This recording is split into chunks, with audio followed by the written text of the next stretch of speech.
तो क्या लग रहा है कि ये आंदोलन आखिर किस दिशा में जा रहा है और सरकार या किसानों की क्या रणनीति होने वाली है?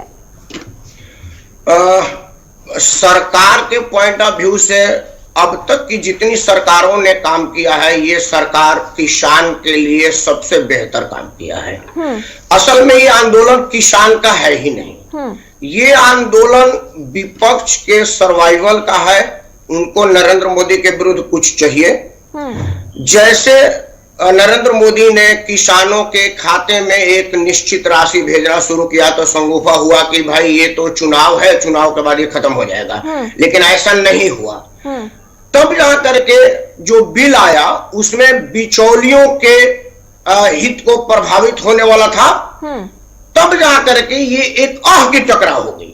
मतलब किसान अपने पर अड़ा हुआ है, सरकार अपने पर अड़ी हुई है। सरकार का ये कहना है कि जो जो मांग किसान का था वो हम सबने मान लिया, तो बीच का रास्ता कैसे निकलेगा? हम और आप दो आदमी विवाद हम दोनों मानेंगे ही नहीं, तो कैसे मुद्दा आएगा? लेकिन राकेश जी एक बात बताइए, क्या सीधे तौर पे ये कहना सही होगा कि ये प्रदर्शन जो हो रहा है, ये आंदोलन जो हो रहा है किसानों का नहीं विपक्ष का है? क्योंकि सिर्फ विपक्ष के कहने पे इतनी बड़ी संख्या में किसान इतने दिनों से कड़ाके की ठंड में बॉर्डर पे आके तो नहीं बैठ जाएंगे, उन्हें भी तो कोई दिक्कत रही होगी ना। तो सिर्फ ये कह देना कि विपक्ष ये प्रदर्शन करवा रहा है, कितना सही होगा?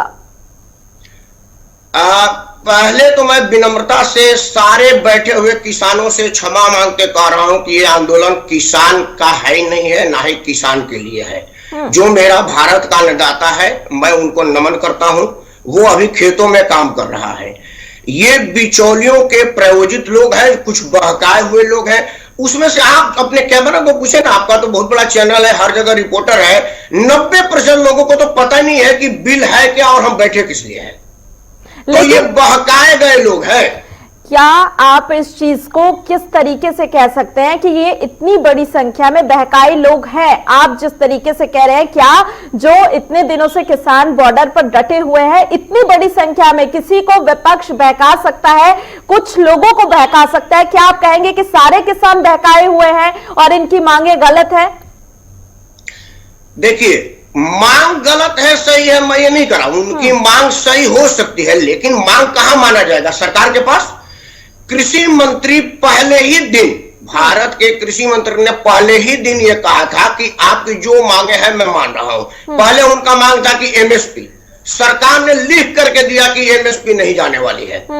फिर उनका मांग था कि वो जो पराली जलाने की बात पर केस है वो भी नाजायज मांग था, लेकिन सरकार ने मांगा। फिर उनकी मांग था कि बिजली का बिल कोई रिवाइज नहीं होना चाहिए जैसा मेरा पहले चल, सरकार ने फिर उसको माना। अब बताइए कि सरकार ने कौन सी ऐसी मांग इनकी नहीं मानी जिस पर वो अड़े हुए हैं? तब तो मैं कहूंगा नहीं कि सबके सब किसान है। तो एक मांग बता दीजिए कि किसान ने माना और ये नहीं माना।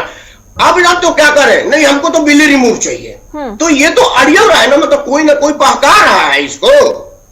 तो एक बात बताइए कि अगर सरकार इतने दिनों से किसान जब पंजाब में बैठे हुए थे और करीब 2 महीने से ज्यादा का वक्त बीत चुका था, किसानों की तरफ से ये प्रदर्शन किया जा रहा था, तब सरकार ने ऐसी कोशिश क्यों नहीं की कि समझा बुझा के ये प्रदर्शन वहीं खत्म कर दिया जाए? क्या लगता है कि सरकार ने कहीं ना कहीं इस चीज को ढीले तरीके से लिया और उसमें देरी कर दी, जिसके चलते आज ये किसान इतने उग्र होते हुए दिखाई दे रहे हैं? अगर इस मसले को समय पर सुलझाया गया होता तो आज ये स्थिति नहीं होती। जिस पंजाब में किसान ने आंदोलन शुरू किया था, उस पंजाब की सरकार ने सबसे पहले इसको कहा था कि मैं अपने यहाँ लागू नहीं करूंगा। जब लागू ही नहीं हुआ तो वहां मुद्दे का मतलब क्या था, पहले आप समझिए। पंजाब सरकार ने इस बिल को मानने से इनकार कर दिया था, जबकि पंजाब में कांग्रेस की सरकार है और कांग्रेस की जब केंद्र में सरकार थी आदरणीय मनमोहन सिंह जी के नेतृत्व में, तो शरद पवार साहब बतौर एक कृषि मंत्री इस बिल को लाए थे और ये सब चीजें जो आज इसमें है वो उन्होंने भी लाया था।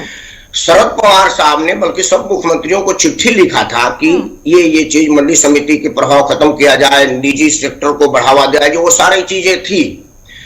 ये एक प्रायोजित है। आप खूब बढ़िया बढ़िया प्रश्न पूछे हैं कि पंजाब से ये उठा हुआ है। आप देखिए, किसान सारे भारत में है, यूपी, बिहार, बंगाल, राजस्थान, मध्य प्रदेश, सब में है, लेकिन इसका आग कहां लगा, धुआं कहां से उठी? पंजाब से। अभी आप एक चीज जान लीजिए, आपके लिए बड़ा महत्वपूर्ण है। राजस्थान में कांग्रेस की सरकार है, इसके पहले हमेशा रहता है कि जो निकाय और पंचायत चुनाव होती है ना, उसमें जो सत्ताधारी है वही विजय होता है। ठीक है राकेश जी, बहुत बहुत धन्यवाद अपनी बात रखने के लिए। यहाँ पर वक्त की कमी है, लेकिन इसी बीच एक बड़ी खबर